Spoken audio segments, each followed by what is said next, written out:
Toute l'actualité politique et parlementaire, c'est le journal de 19 h sur Public Sénat. Bonsoir à tous. Voici les titres de ce lundi 28 mars. Pas de changement de cap. Nicolas Sarkozy exhorte son camp à l'unité et rejette les critiques de ceux qui, dans la majorité, dénoncent sa droitisation. L'UMP Roger Karoutchi sera notre invité. Première secrétaire Mon Amour, un appel de 48 députés en faveur de Martine Aubry pour qui 2012 a commencé hier soir. Parmi eux, Daniel Goldberg, élu de Seine-Saint-Denis, il s'expliquera. Notez également que le sénateur vert de Paris, Jean Desessard, sera avec nous. Paris et Londres demandent à Kadhafi de partir à la veille du sommet de Londres sur la transition du pouvoir. Les insurgés ont encore progressé aujourd'hui alors que les forces françaises ont bombardé un centre de commandement près de Tripoli. Nicolas Sarkozy n'en démord pas, donc le débat sur l'islam et la laïcité doit avoir lieu. Il rejette l'idée selon laquelle sa stratégie fait monter le Front National. Le chef de l'État, pour qui il l'a dit la semaine dernière, les ministres n'ont pas à exprimer d'opinion personnelle allant contre sa stratégie, prie notamment François Baroin de corriger ses propos. Ce dernier, semble-t-il, n'en a pas l'intention. Le ministre du Budget s'était ce matin prononcé pour que l'UMP mette un terme à tous ces débats. Sandra Cerquera. Un malentendu, c'est ainsi que certains responsables de la majorité ont qualifié les propos de François Baroin, qui veut la fin d'un débat sur la laïcité trop stigmatisant. Le rappel à l'ordre de Nicolas Sarkozy n'a pas tardé. Certains à droite lui demandent de rectifier ses propos et même de faire machine arrière. Moi, je suis sur la ligne Sarkozy. Pourquoi? Parce que je pense que dans le débat public, il n'y a pas de tabou, de sujet dont on n'aurait pas le droit de parler, et puis il n'y a pas de discours obligatoire. Pourtant, tous ne tiennent pas ce discours. Les tensions sur le sujet existent. François Fillon serait lui aussi favorable à l'annulation de ce débat. C'est aussi ce que Bernard Debré demande depuis des semaines. Le revers au cantonal doit selon lui renforcer ceux qui demandent un changement de stratégie. Arrêter de courir derrière le FN pour ne pas voir le parti imploser. On risque d'avoir la candidature du centre. Qu'on arrête de lancer des débats, d'ailleurs, qui ne vont jamais jusqu'au bout. Pas question d'un débat sur une seule religion qui serait l'islam. On pourrait aussi débattre, j'allais dire, des églises évangéliques. Je le dis d'une manière d'autant plus détendue. Depuis des semaines, Jean-Louis Borloo capitalise sur ces divisions. Lui aussi était visé ce matin par Nicolas Sarkozy, qui a mis en garde ceux qui voudraient mettre en cause l'unité de la famille UMP. Pas de défaite cinglante pour l'UMP, pas non plus de vague rose, a encore estimé Nicolas Sarkozy ce matin devant les responsables de l'UMP. 2 élus seulement donc, mais une forte progression au second tour des cantonales. Le Front National a créé l'événement du scrutin. Le gain montre pour la première fois que le Front National dispose d'importantes réserves de voix pour le second tour. Margot Aubrio. À gauche, on tente de relativiser. Pour Martine Aubry, il y a eu moins de bulletins FN glissés dans l'urne en 2011 qu'en 2004. Entre les 2 élections cantonales, le Front National a en effet perdu 100 000 voix. Mais les chiffres sont trompeurs. Entre 2004 et 2011, l'abstention a progressé de 20 points. Comme pour les autres formations politiques, le recul du FN est purement mécanique. Un recul en trompe-l'œil donc, car la progression enregistrée entre les 2 tours du dernier scrutin est fulgurante. Le FN gagne près de 300 000 voix dans les 394 cantons où il était en situation de duel. Sans aucun soutien, il engrange 280 000 voix supplémentaires, c'est-à-dire l'équivalent de 10 points dans ces cantons, pour le hisser de 25 à 35%. Donc c'est quelque chose d'absolument colossal. 300 000 voix, une percée qui traduit la capacité du Front National à mobiliser dans l'entre-deux tours. Des électeurs de droite, mais aussi de gauche, ont apporté leur soutien aux troupes de Marine Le Pen. On s'aperçoit que cette progression est identique dans les cantons où le Front National affrontait la droite. Et donc ça veut dire aussi qu'une part non négligeable de l'électorat de gauche, dans certains cantons, a basculé sur le Front National. Certes, le Front National n'a placé que 2 conseillers généraux sur les 10 à 50 annoncés, mais les chiffres sont clairs. Le FN progresse très fortement. Marine Le Pen voit dans ses scores le signe d'un vote d'adhésion et plus seulement d'un vote de protestation. Et avec nous, le directeur général adjoint du département politique et opinion de l'Institut CSA, Jérôme Sainte-Marie. Bonsoir. Bonsoir. On l'entend donc, Marine Le Pen se flatte d'un vote d'adhésion au Front National. Est-ce le cas? Oui, elle a largement retrouvé tout simplement d'ailleurs les hauts scores qu'elle avait dans certaines régions avant la poussée de Nicolas Sarkozy. N'oublions pas encore une fois que le Front National c'est quand même un phénomène ancien. Il avait beaucoup baissé, il était passé de 17,5 à 10,5% entre les deux présidentielles de 2002 et 2007 grâce à Nicolas Sarkozy. Aujourd'hui, ce que l'on constate d'abord, c'est le retour au bercail de l'électorat traditionnel du Front National. C'est d'ailleurs pour ça que ces deux élus sont des élus dans le sud de la France et on a bien vu les scores très élevés autour du littoral méditerranéen. D'accord, donc la parenthèse de 2007 est gommée, vous nous dites. Mais il y a quand même un élément nouveau, c'est cette capacité à rassembler du Front National. L'élément le plus nouveau probablement est sa capacité à exister dans un scrutin, les cantonales, qui ne lui est pas a priori favorable. Il faut bien voir que dans la plupart des cantons, vraiment il a eu du mal à trouver des candidats. Oui. Les candidats parfois se cachent littéralement des électeurs. Il y a encore une forme de réprobation. Et pourtant il fait de bons scores et il améliore même ses scores entre les deux tours. C'est ça le phénomène intéressant. Et il faut savoir également un phénomène qui est majeur et qui est inquiétant quand même de ce point de vue-là, c'est que l'abstention a priori nuit au score du Front National et voir coexister une forte abstention et un fort vote Front National signifie que pour la prochaine élection présidentielle, comme les sondages le montrent, il serait au-dessus de 20%. Voilà. Et alors, signe d'un changement incroyable, c'est qu'aujourd'hui on se demande si Marine Le Pen pourrait ne pas être au second tour. Oui, c'est effectivement. Alors pour l'instant, le Front National demeure un parti qui a du mal à s'imposer au second tour. C'est pas un parti comme les autres, malgré tout, pour beaucoup de Français. Et il n'arrive pas, on a bien vu, il a communiqué très maladroitement d'ailleurs sur le fait qu'il allait avoir plusieurs dizaines de cantons. Et avec 2 cantons, il apparaît finalement comme presque vaincu.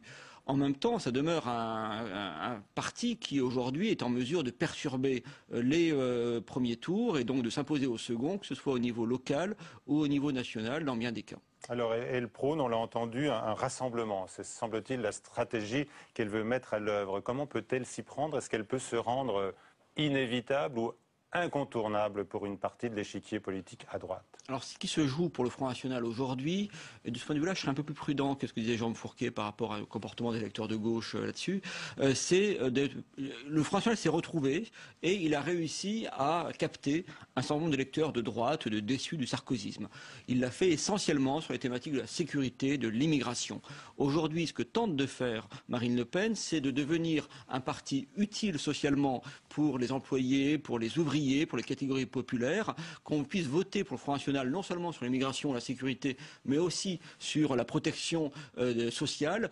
Pour l'instant, c'est pas encore tout à fait gagné. Évidemment, si jamais le Front National y arrive, il sera plus à 20, 21 ou 22%, mais au moins à 25%.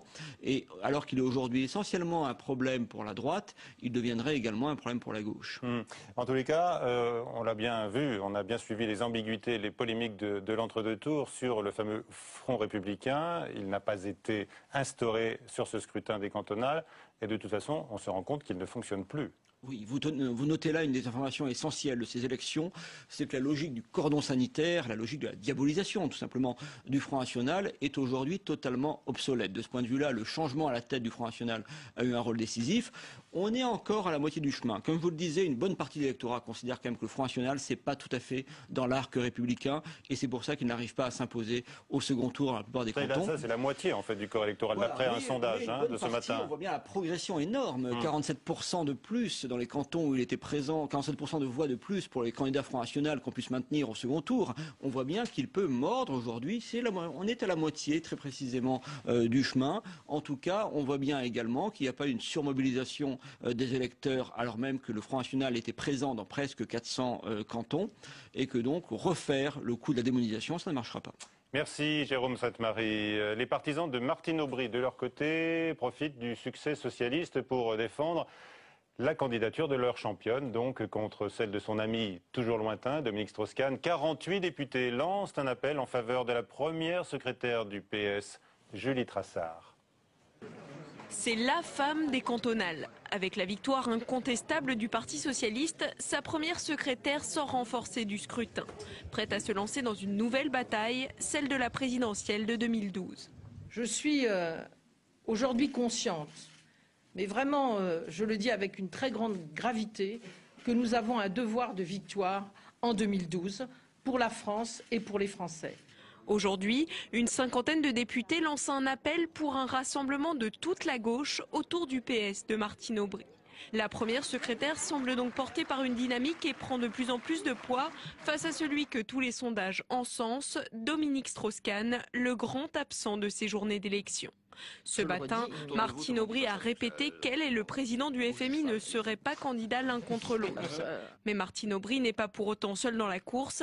Dès hier, François Hollande, assuré de sa réélection à la tête du Conseil général de Corrèze, ne cachait plus son intention d'être candidat aux primaires socialistes, encouragé par ses troupes. Il a montré hier soir qu'il avait augmenté le nombre de voix, le nombre de sièges, sa majorité, et donc que son action avait été reconnue par les Corréziens. Et il en faisait un élément important pour s'adresser ensuite aux Français. Il devrait annoncer sa candidature dans les jours qui viennent. À 4 mois du début des primaires, chacun avance donc ses pions sur l'échiquier des primaires socialistes. Et dans un instant, donc, nous écouterons l'un des députés qui signe cet appel à Martine Aubry, Daniel Goldberg, qui est avec nous. Également, Guillaume Tabar nous a rejoint pour un commentaire très attendu. Nicolas Sarkozy, donc, face à sa stratégie perdante, dont le chef de l'État ne veut pas changer. Il l'a dit ce matin devant l'état-major de l'UMP. Roger Karoutchi s'exprimera également sur cette question, bien sûr. Les associations de victimes du Mediator, sur la même ligne que le ministre de la Santé, elles font monter la pression sur le laboratoire Servier, qui marchande ses indemnisations. Dominique Courtois est le président de l'association de défense des victimes. Les propositions actuelles du laboratoire Servier sont totalement inadmissibles et si vous voulez, on ne peut pas indemniser au rabais en disant il n'y a pas que moi qui suis fautif, il y a aussi l'État.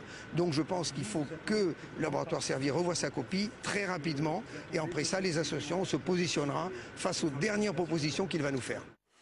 Propos recueillis par Nathalie Guillouard. Kadhafi doit partir immédiatement, demande conjointe de Nicolas Sarkozy et David Cameron à la veille de la conférence de Londres sur la transition libyenne. Les rebelles ont beaucoup avancé ces dernières heures, atteignant les faubourgs de Sirte, la ville natale du colonel Kadhafi, où les combats ont été particulièrement nourris. On fait le point ce soir avec Aurélien Romano. Devant Sirte, des combats d'artillerie violents bloquent l'avancée des rebelles. Sirte est la ville natale du colonel Kadhafi. Sous pression des frappes de la coalition, les militaires loyalistes se sont repliés dans cette localité symbolique qui contrôle la route de Tripoli. Le week-end a été marqué par une progression importante des insurgés aidés par les frappes de la coalition. Des frappes qui se concentrent aujourd'hui sur Tripoli et Misrata, une ville partiellement contrôlée par les forces de Kadhafi. Dans les villes reprises aux forces loyalistes, les drapeaux verts de Kadhafi sont brûlés et les insurgés déploient leurs drapeaux. Des rassemblements sont organisés pour galvaniser les populations et trouver de nouveaux volontaires avant de repartir à l'assaut. Sur le plan diplomatique, c'est maintenant l'OTAN qui pilote les opérations militaires en Libye. Le secrétaire général de l'organisation, Anders Rasmussen, affirme qu'il se cantonnera à la stricte application de la résolution de l'ONU en veillant à protéger les civils. Ce nouveau rôle de l'OTAN intervient dans un contexte diplomatique délicat. Le ministre russe des Affaires étrangères dénonce le soutien de la coalition aux insurgés et l'intervention des Occidentaux dans une guerre strictement interne. La Russie s'était abstenue du vote à l'ONU. Le commandement de l'OTAN constitue aussi un revers pour la France, qui a voulu retarder autant que possible cette échéance. La France a obtenu la création d'un groupe de contact qui assure le pilotage politique de l'intervention. Il se réunira demain à Londres. Du plutonium détecté aujourd'hui à 5 endroits différents dans le sol de la centrale nucléaire de Fukushima. Une eau fortement radioactive avait également été décelée ce matin. La catastrophe nucléaire japonaise évoquée par Angela Merkel, invoquée même comme raison de sa défaite électorale. La coalition conservatrice libérale a perdu, vous le savez, ce week-end au profit des Verts, le Bade-Württemberg. Ce sera le premier land dirigé par des écologistes. Notez que Nicolas Sarkozy va effectuer une courte visite au Japon à l'occasion de son déplacement en Chine mercredi et jeudi. La suite du 19h, notre débat sur le scrutin d'hier en France avec nos invités.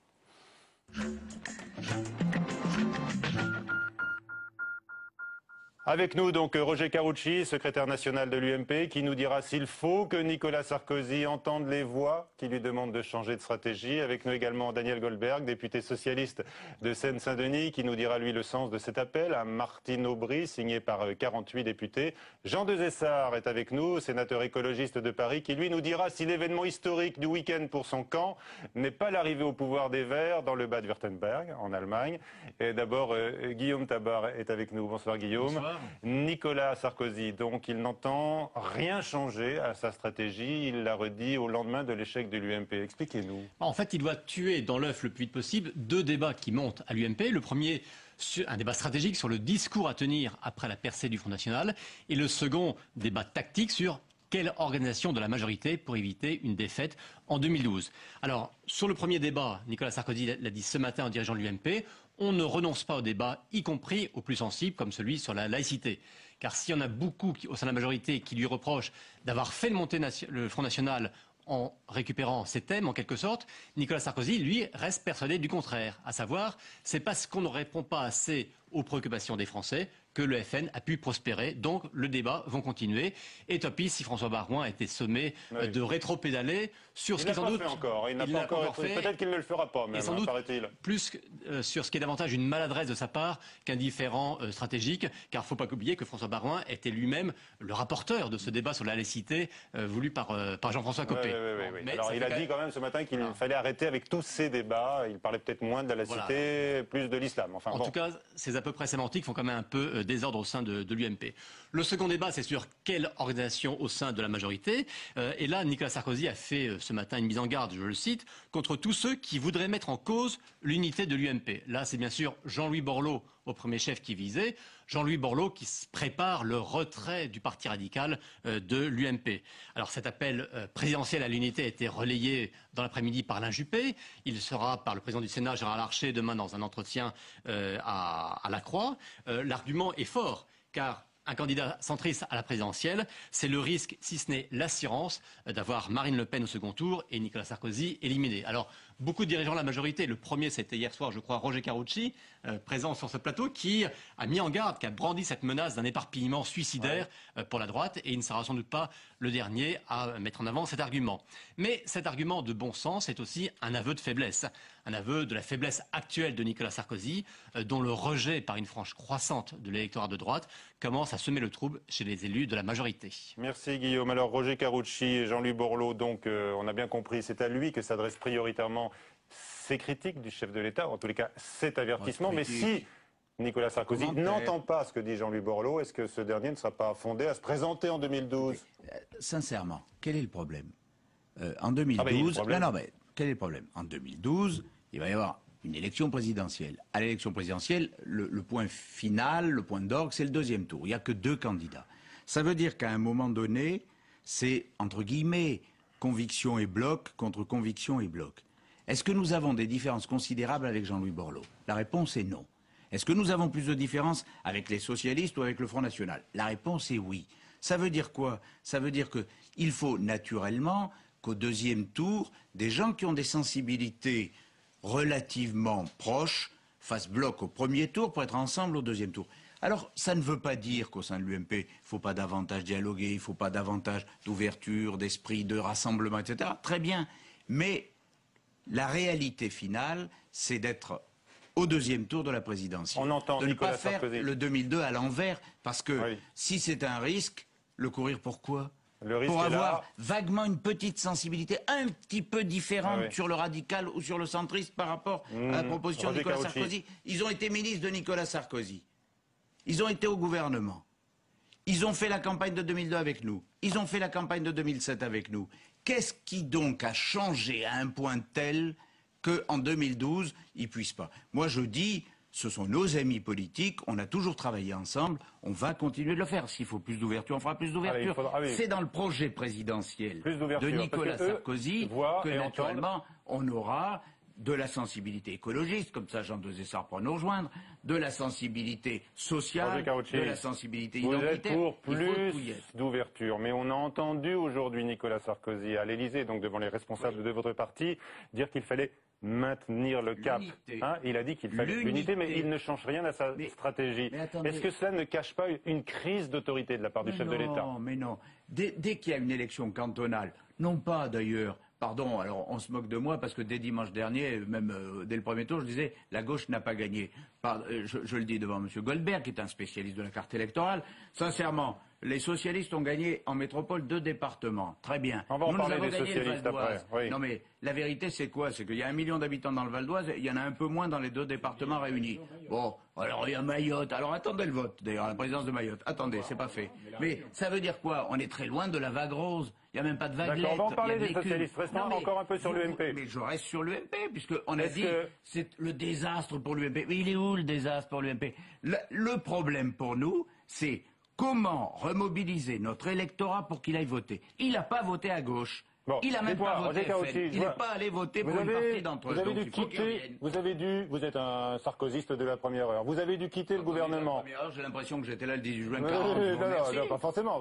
Vous êtes gaulliste, on le sait. Bon, d'accord. Moi non plus. Bon, mais il y en a un autre de sarkozyste fervent, par exemple, Christian Estrosi. Hein. Oui. Lui aussi a été évincé du gouvernement. Lui, il a plus de liberté parce qu'il critique un peu la stratégie, pas vous. Hein. Non, mais attendez, d'abord, premier point. Moi, je suis pas là pour dire je suis plus au gouvernement, donc je critique. Quand je suis au gouvernement, j'appuie. Ça n'a pas de sens.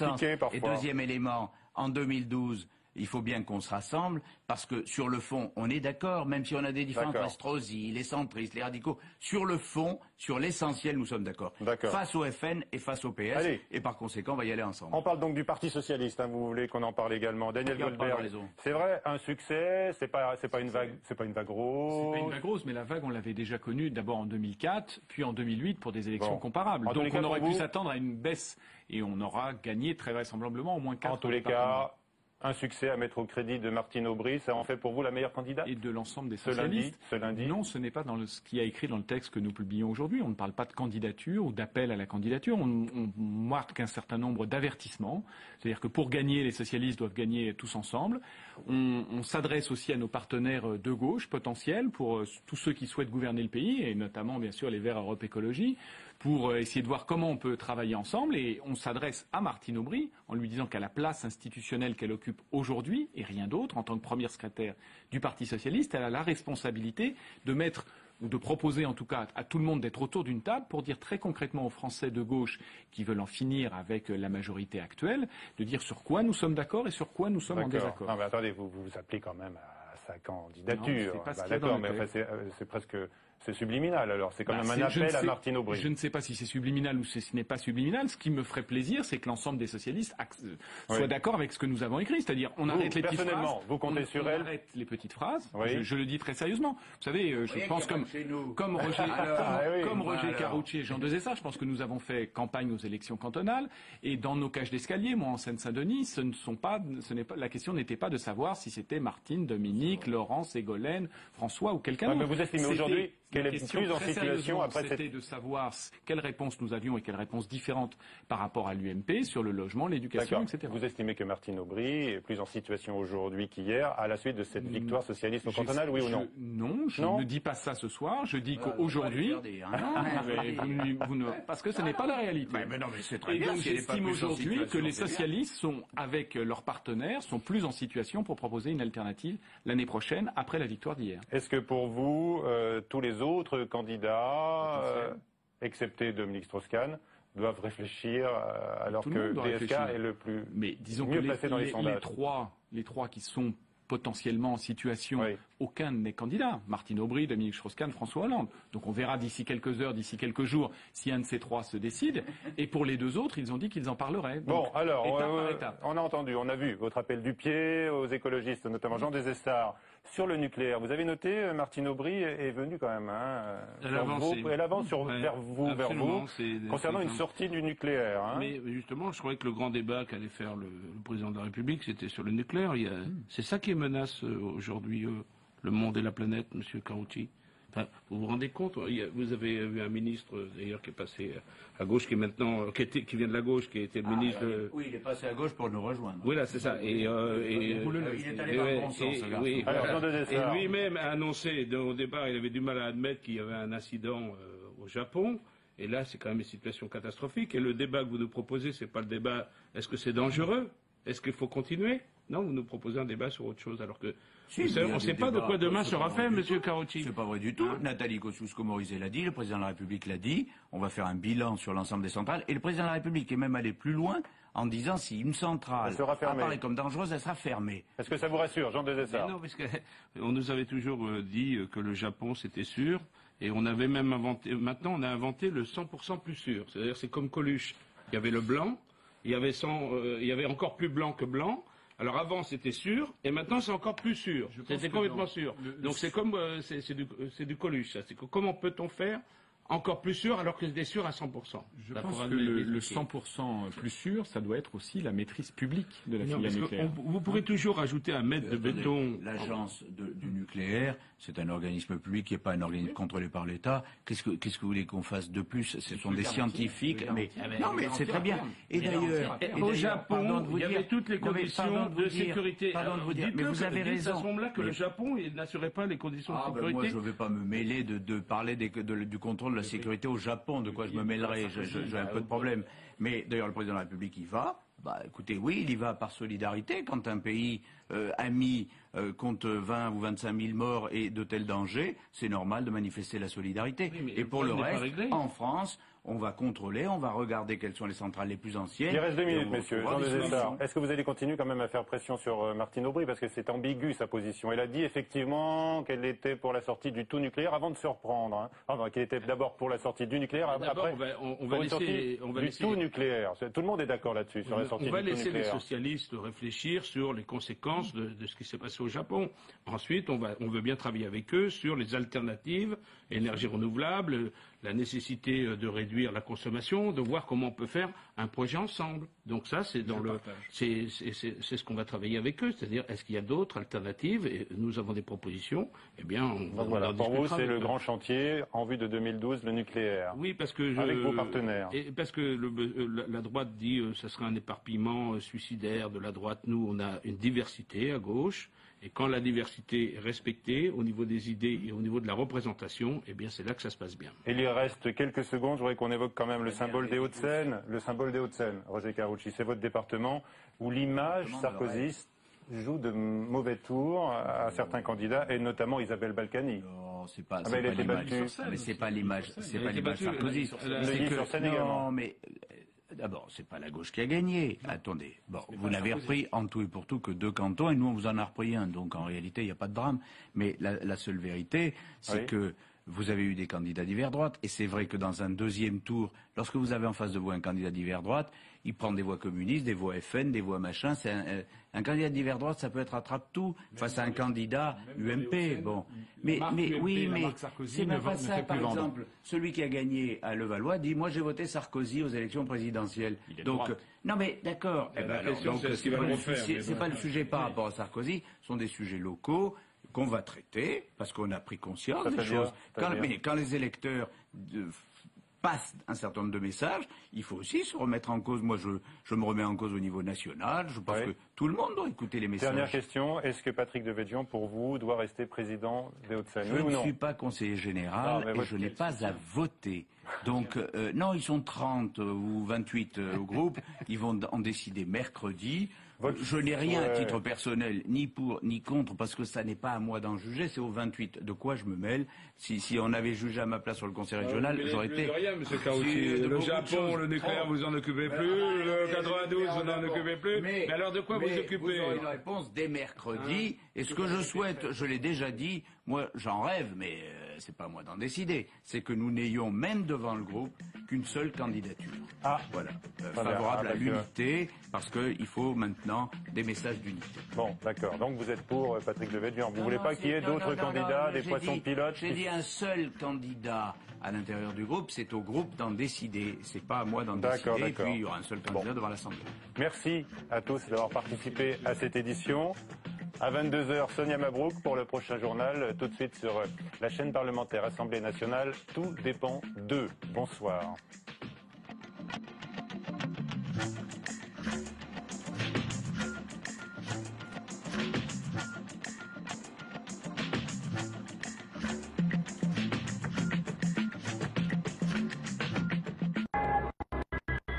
Depuis 2003, l'invasion américaine, le terrorisme islamiste, la guerre civile entre chiites et sunnites se sont succédés sans répit pour la population. Comment vit-on aujourd'hui en Irak? De quoi est faite la vie quotidienne entre les attentats et les murs qui séparent les différents quartiers? Le journaliste Dominique Hennequin a retrouvé 4 personnes qu'il avait filmées à différentes époques, avant et après la chute de Saddam Hussein.